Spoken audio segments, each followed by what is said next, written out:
Hi y'all. I'm eating M&Ms. I got one of those little packs. I don't often get M&Ms and I absolutely love them. Anyway, so forgive me. Hey folks, welcome to Ask a Flower Farmer. It is your friend in flowers, Lisa, and thanks for dropping in. So today, or what this is all about, if you've never yet been with us, I'm just trying to fix my cameras here, y'all. If you've never been to an Ask a Flower Farmer, this is how it works. If you have a question about anything related to growing cut flowers, cut flower business, seed starting, cool flowers, whatever you got, post it. If you're on Instagram, there's a bubble down below with the question mark in it. That's where you put your questions so I don't lose them in the spinoff. If you're in TikTok, in the comments, put a question mark at the head of your comment and type whatever your question is, and I'll scroll back through and try to answer some of those for you guys. So friends, it is 60 degrees here in Virginia. A week ago, it was, in the teens. Not complaining, but it's like, welcome to Virginia, right? All right, friends. So, I want to talk a little bit about cool flowers. Like, how's it looking for y'all? Are your cool, did they survive? Did you fall plant? I fall plant and I very early spring plant, which this is our week starting. We plant cool season hardy annuals at this time of the year, mid-February to March 1st. Still cold here. We still have below freezing temperatures, but this is our very early spring cool season hardy annual planting window. And what did Bobo plant today? We planted a ton of beautiful stock. Y'all, if you have never grown stock, and you have to know that I grow everything outdoors in a garden. I do not have any structures. So typically what I do, you can apply to what you do at home, right? So we planted transplants today of seeds that we started back at the early January. We planted, I think, 6 or 7 trays, different types and colors of stock. If you aren't familiar with stock, I thought it's another one of those flowers, y'all, that everybody said, oh, you cannot grow stock outdoors in a garden. And that is just not true. You have to do some things a little bit differently, perhaps, but you can definitely grow them. And so we've been growing stock, I guess, for probably 10 years. I've been flower farming for over 25 years. So I was under that illusion. But it is definitely a cool season hardy annual, and it needs to be gotten into cold soil to get established, and we have it for Mother's Day. The other plants that Bobo planted today, that she planted a lot of different colors, is strawflowers. Y'all, strawflowers are kind of like Lysianthus. We call it, they like a cool start and a hot finish, right? Because strawflowers bloom once the season is really warm and going, just like Lysianthus that blooms right in the middle of summer. Strawflowers are perhaps one of the silent sufferers in the flower world, in my opinion. They are so useful, so long lasting. And they're not just a dried flower. They do dry. They kind of like they're born, the petals are, which aren't really petals, y'all. They're brackets, right? They feel dry when they're fresh, but they are amazing bouquet ingredients. Hot colors. So Bobo planted stock today, strawflowers today. She's planting tomorrow a little bit of Sweet William, 1 Rudbeckia, some snaps, and a few other things out there. I can't remember what everything's out there. Anyway, so that's what's going on here on my farm. And our cool flowers that were fall planted are like looking so wonderful, y'all. They survive the winter. The snaps are the best we've had in years. So I can't wait for y'all to stay tuned. Be sure to give us a follow, thumbs up, and tell your friends about this live. Share it right now. That would help me so very, very much. So let's see, I've got some questions. So first I'll look over here on TikTok because there's never as many over there. Where am I located? So I'm in southeastern Virginia. I am winter hardiness zone USDA 8A. But If you're wondering about what I'm talking about, cool season hardy annuals can be planted everywhere. It's just that we all perhaps plant them maybe at different timing. And that's what makes it a little bit more complicated. I wrote a book called Cool Flowers that really helps you to wrap your head around that. Doesn't matter where you live. Everybody can plant cool season hardy annuals. It's just that you might do it at a different time. All right. I'm just looking here. All right, so let's get over here to Instagram's got a bunch of questions. Hey, Brittany, what will you be direct sowing when my last frost date is around the same as yours? Brittany, I don't do any direct sowing this time of the year or for spring and summer. So here it is in a nutshell. Yes, you can direct sow. I mean, I'm assuming you're talking about warm season tender annuals, right? It's too late for cool season. Warm season tender annuals, let's just say zinnias, for instance. People say, oh my gosh, why don't you just sow them in the garden? You want to know why I don't sow them in the garden? Because I have a 7-week head start on you when you direct sow. Because I can start my zinnia seeds indoors. I use a small soil block 3 weeks before my last frost date. I can walk out right after my first frost date and plant a 3-week-old plant because I've made those beds. And I know because that's actually 2 weeks earlier than what most people would plant, because I'm going to give them a little extra protection. I'm going to give them a little row cover because the soil's still cold and there's cold wind, right? So I'm going to plant a 3-week-old plant at my last frost date or very close thereof. Versus if you want to plant seeds out in the garden and actually have them sprout, you should wait at least 2 to 4 weeks after your last frost date to sow the seeds. And they're at day 1, 0. So that's why we don't do any direct sowing. Weed pressure is, you have to start later. You have to use more seeds that you've been in thinning out. And the weed pressure is pretty amazing. So hate to discourage you, but there's a reason that flower farmers plant almost everything by transplant. The only time I direct sow is in the fall, where it works really well for a handful of cool season hardy annuals that really prefer that way.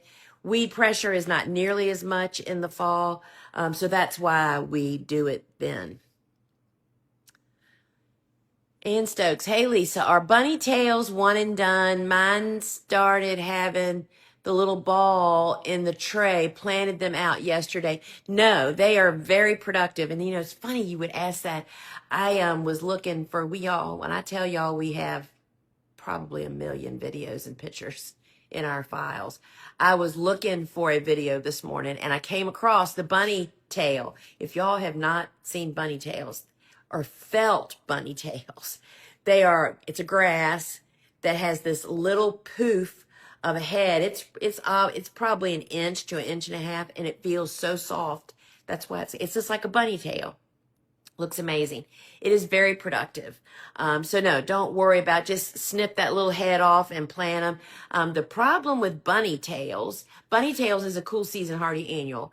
And I've learned the problem with them is they don't grow very tall. I mean, you're looking at, if you get 18 inches, that is like something to write home about. But 2 things I want to say about bunny tails. One is, I learned from somebody last year, they planted them in partial shade, like afternoon shade, and that made hers stretch more. That made perfectly good sense. And you want to know what else? I think the bunny tail opportunity is to start them from seed and pot them up into cute little 4-inch pots if you're selling at farmers markets. And you're going to sell 1 million of them at the farmer's market. People can't keep their hands off of them. That's where I think bunny tails would be an amazing cash crop for anybody going to farmer's market. Start them, I don't know when your market is, but you want to have them heading up, putting on the little bunny tails so people can feel them. And I would succession plant so you can have multiples, because when we had them out in our garden, I mean, people can't stop touching them. They can't stop looking at them. So I think that would, and how awesome would that be? I have no idea if they would head up for Easter, but for Mother's Day, holy cow, y'all. that would be just an amazing cash crop. So you can find bunny tails seeds on my website. If you comment, I believe if you comment shop here, it'll DM you the link to our website, but it's thegardenersworkshop.com. And thanks for asking. Hi, Lisa. How much Neptune Harvest do you add to 1 gallon of water to fertilize seedlings, and when do you start? All right, Little West. So I follow the houseplant dosing, which is 1 tablespoon to a gallon. And so the theory is that every Wednesday I use liquid. That's not right. Every Monday, Wednesday is fungus gnat treatment day. Monday is when fertilizer goes into the watering can. And every tray that is either under grow lights or out on the hardening off area gets the fertilizer. The only folks that don't get fertilizer is those trays that are still either in a germination chamber or on a seedling heat mat, because they haven't sprouted yet, so they don't need fertilizer. So it's like, you know, the next Monday following, whenever they come off the heat mat, they're getting food. I have been trying to sow mountain mint for 2 years and have been unsuccessful. I've tried winter sowing indoors and direct sowing. Do you have any tips for me? Yes, you buy plants of that. So the seed variety that I've seen anyway of mountain mint is not the same, and I don't have the botanical name here. I'm trying to think of what the botanical name is. I can't think of it. You buy them at native plant sales and Master Gardener sales. You don't need to buy but 3 plants because they spread, they're perennials. But if you're looking for cut flower mountain mint, the one that we love, that we just could never have enough, even though it's an invasive mint, is the one that has a broad leaf. It's not the skinny leaf, and it's kind of a grayish green kind of color. But that's what I've done. So we planted it, and I bought 3 plants, and within 2 to 3 years, you will don't even have to think about seeds. But that's my understanding. The ones that I have seen available from seed are not the same ones that we grow as cut flowers. So if you do a search of mountain mint on your phone, it begins with the P, the botanical name, and it's got a larger flat leaf. Somebody will probably chime in here, and that is the best native plant you can grow in your garden for pollinators. You have never seen so many pollinators. I have never seen so many pollinators, different pollinators in my life on any one flower, and that was it. Azalea Field Farms. Hey, Miss Lisa, Zone 7A, Virginia. If I wanted to make a perennial bed section in my flower fields, how would you go about designing a 3x20? I really don't want the landscape ideal format. So if you're talking about for cutting, the thing that you need to remember is I would have a perennial working garden bed segregated, or at least segregated from the annual area. You want a perennial area so where you can, because it's going to be weeded and tended and all that kind of stuff, right? But you're not going to be planting new stuff in there all the time. So if I had a garden that was 20 foot long by 100 feet, let's just say, and you're going to use 95 of those feet to make annual beds in, then I would put a perennial garden at one end or the other. Don't be putting it in the middle is what I'm getting at. And it's even better if you put it in a segregated place. If you're thinking of making a mixed perennial cutting garden, to supplement, to add in, and that's always nice, I would just make it so it's not in the way of you succession planting your annual flowers. I remember, years ago, one of my very first gardens, I kind of did that. I didn't even realize, I didn't understand how the garden really worked yet. And I planted my peonies in the totally wrong place. They should just be at one side or the other of an annual garden is what my thought would be. Can I pinch straw flowers that are still in soil blocks, or should I wait until after planting? You can pinch straw flowers. They are enormous branchers. I mean, we just think straw flowers, most people just don't understand what a great crop they are. So here's my theory on pinching. You can pinch in soil blocks, but you don't want to pinch and then plant them immediately. Pinching's a stress, planting's a stress. So if I'm going to pinch, I want them to be able to sit in the soil blocks for another couple of weeks to recover from the pinch. And with straw flowers, because I've never pinched them in the tray before, but we pinch snaps in the tray occasionally and different things. What we're looking for is signs of recovery from the pinch, and that's usually little sprouts. So I would say, if it were me, I would probably plant them as they are and then plan on pinching them again like 2 weeks after you plant them. You plant them, that stresses them, let them recover a couple of weeks, then pinch. That just sounds like a better plan of action. And I've done what I typically do is I pinch 50%. So if I plant a bed, 4 rows, I'll pinch the left side of the bed and not the right side of the bed. And that's where you get the best of both worlds. The unpinched blooms first. The pinched gets branches first, right? So it's a marriage made in heaven.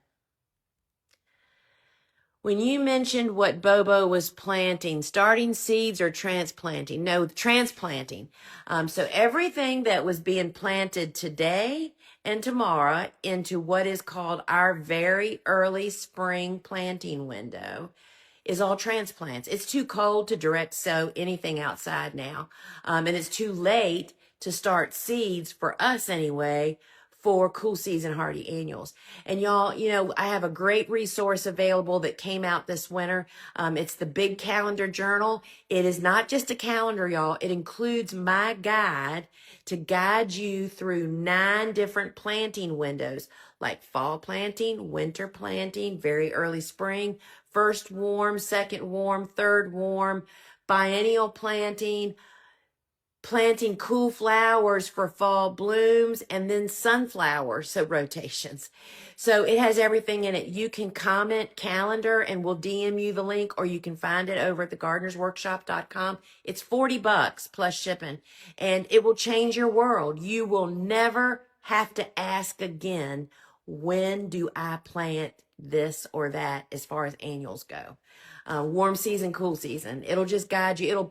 It'll just drive your confidence over the top, because you're going to know, you plug in your frost dates and winter lowest temperature, and then just go through the work, go through the steps, and you'll know when to do it. And I'm telling you, it'll change everything. And we do still have some calendars available, and they're an any year calendar, first off. And it becomes, when you follow my suggested steps on how you write on your calendar, it develops into the most amazing garden and farm journal that you've ever had. One that you can actually use to plan the next year and the next year. And it's what made me into such a stellar succession planner and planting on time. Because let me tell you something. If there is one thing I've learned after flower farming for almost 30 years now, that is the one thing that you cannot overcome is planting at the wrong time. When you plant at the right time, plants naturally thrive. There's no CPR to fix planting at the wrong time. I know, because I've tried it, you know. And that calendar will get you to planting at the right time for your garden. It works everywhere, okay?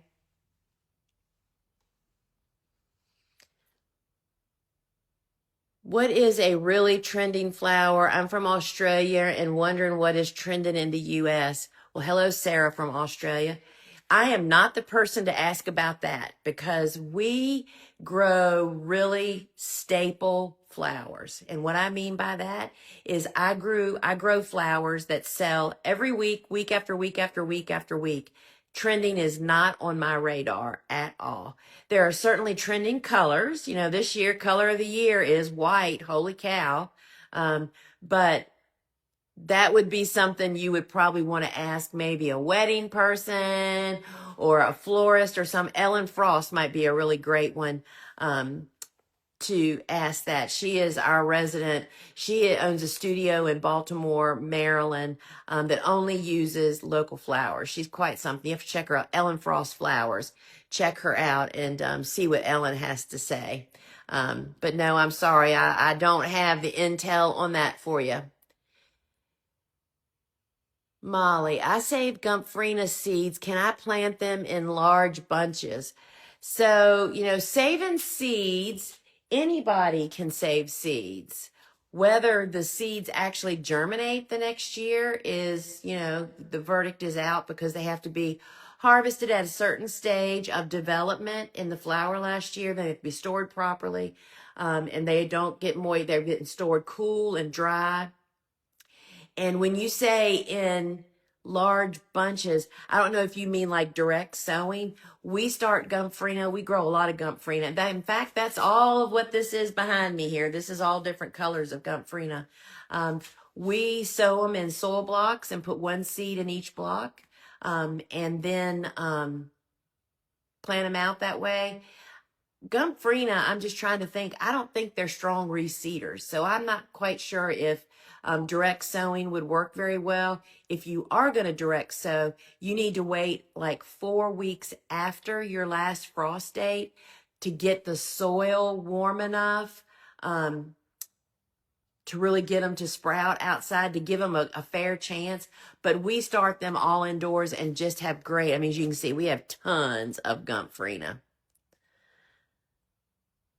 All right, so let me look over here on TikTok and see if we have any advice on growing ranunculus from seed. None whatsoever. I do not grow ranunculus, and I know they grow from corms. I would think a seed beginning would be a super long and slow process, but I am probably not the person to ask that. I'm in zone 5B. And on your calendar, it says you can plant in very early spring. Will be March 1st, but still pretty cold. So Jamie Joe says she has the calendar, and very early spring is one of the planting windows. And that window is you plant transplants 6 to 8 weeks before your last spring frost. So yes, it is still cold outside. Cool season hardy annuals take it. They are not killed by cool. That is their jam. Cool to cold weather, ice and snow is what they thrive under, right? So follow the dates. Follow the equations. I know it is scary to think about planting plants out when it's cold outside, but that is what they prefer. So, Jamie Joe, if you're, I'm planting out right now. It's 60 degrees here today, but it won't be 60 degrees in a few days. We'll be back down to well below freezing at night and cold temperatures. Cool season hardy annuals. The structure of those little annual plants is totally different than warm season, just meaning their cells can take the colder temperatures. They don't melt down like a warm season would. So trust the process, and stick with the date that it tells you. And again, you're planting transplants, not seeds out in the garden. And I'm just looking to see if there's any more questions over here. I don't see anything, but I did see something.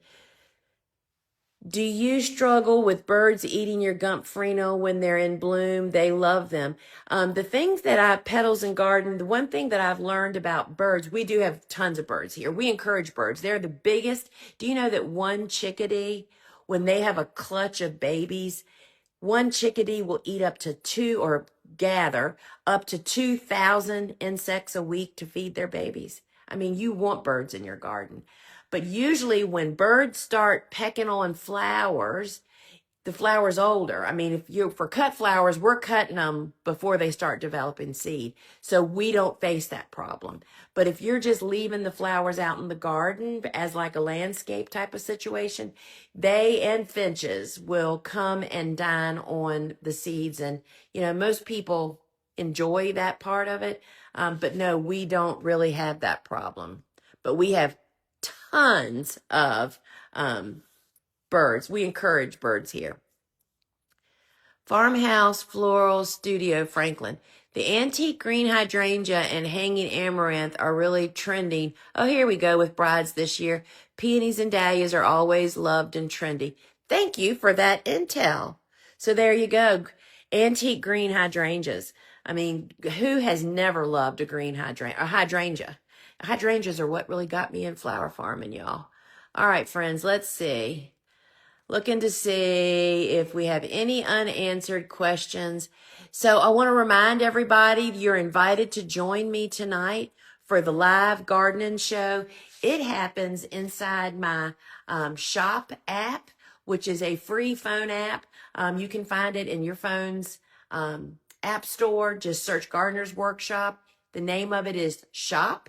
And you'll meet me in there at 8 o'clock tonight. I also do the live gardening show at 7 p.m. Eastern time tonight on my YouTube channel. So there's 2 chances to watch them live, and then you can always watch the replays on those affiliated platforms. And tonight I'm talking about my favorite summer fillers. So it'll be a lot of fun. And so I can't wait to do that tonight. So that'll be at 7 p.m. and 8 p.m. And so Leanne asked, do you pinch your carthamus? I'm going to practice this year again. So I have not, I did once. So I've grown carthamus for several years, and it branches like crazy for us, just naturally out in the garden. So I thought, I'm going to pinch it. So I pinched 50% of it. But I think it was just too immature, even though I would have thought it wouldn't have been. It killed them all. They all croaked. So this year I am going to plant them out in the garden. And we've got some from fall that aren't pinched, and I'm not pinching those. But the newly planted very early spring, because they're cool season hardy annuals, we're going to plant them, and then I'm going to pinch half of them and see what happens, because they are amazing branchers, and that is one of the best, sturdiest, most interesting filler that we have in early spring. I absolutely love it. I mean, it's just really, really sturdy. I love a sturdy flower, y'all. So check that out. And thank you for asking that, Leanne. All right, my friends, it looks like I don't see any more questions.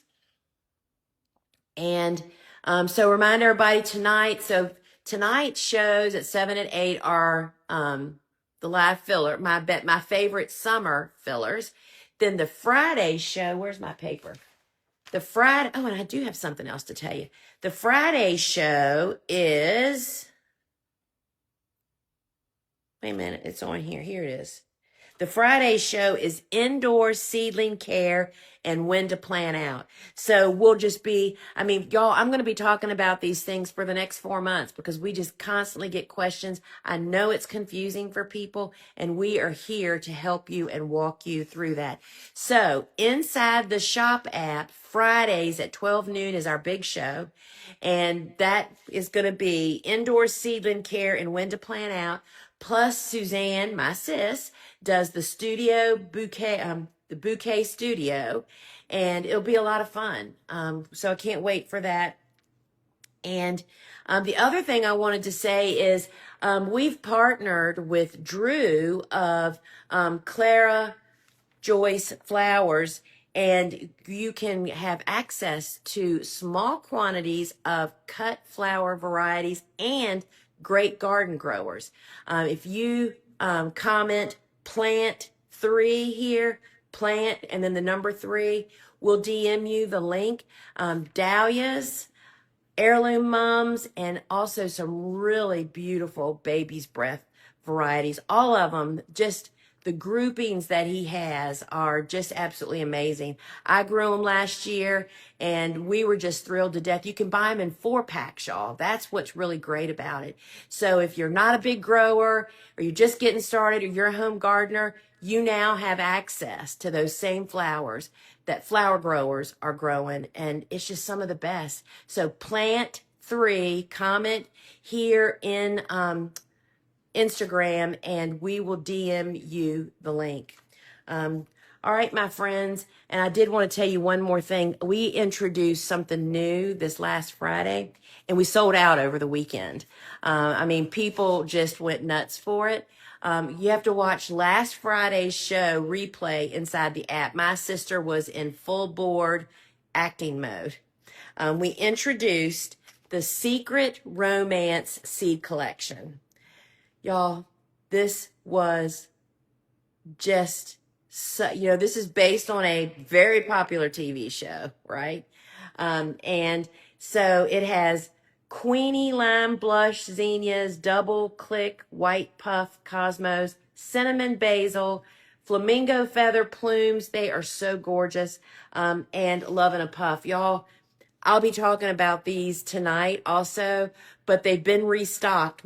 They're deliberately, we're not making tons of them. So we do have some back in stock. This is just the most beautiful little bouquet you can grow in your garden. So check that out. You can find it in the app and on our website. So that's the Secret Romance. All right, friends, I'm going to go finish eating these M&Ms. And I hope to see you tonight, either at 7 on YouTube, 8 o'clock inside the app, shop app. And friends, until we meet again, ciao.